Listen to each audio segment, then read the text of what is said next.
CPM-ന്റെ പ്രതിനിധി അദ്ദേഹം പണ്ട് പറഞ്ഞത് ഞങ്ങളിലില്ല ക്രൈസ്തവ രക്തം, ഞങ്ങളിലില്ല ഇസ്ലാം രക്തം, ഞങ്ങളിലില്ല മുസ്ലിം രക്തം, ഞങ്ങളിലില്ല ഹിന്ദു രക്തം, ഞങ്ങളിലുള്ളത് മാനവരക്തം.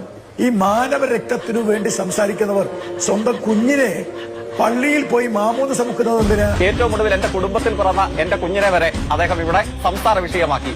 എനിക്ക് അതിനോടൊന്നും അത്ഭുതമില്ല. കാരണം എന്താണ്, ചർച്ചയിൽ വന്നിരിക്കുന്ന സംഘപരിവാർ രാഷ്ട്രീയത്തിന്റെ പ്രതിനിധിയുടെ പേര് ഗോപാലകൃഷ്ണൻ എന്നുള്ളതാണ്.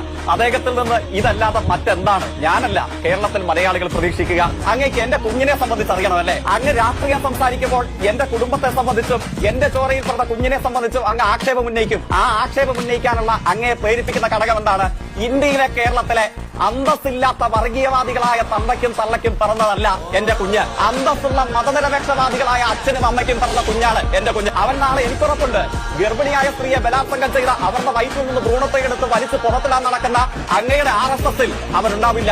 പള്ളി തകർക്കാൻ, അമ്പലം തകർക്കാൻ, അതേപോലെ മനുഷ്യന്മാരെ കൊന്ന് അവരുടെ രക്തം കുടിക്കാൻ നടക്കുന്ന അങ്ങയടക്കമുള്ള ഇന്ത്യയിലെ അന്തസ്സുകെട്ട വർഗീയവാദികളിൽ ആ ചോരയിൽ പിറന്നവരുണ്ടാകില്ല.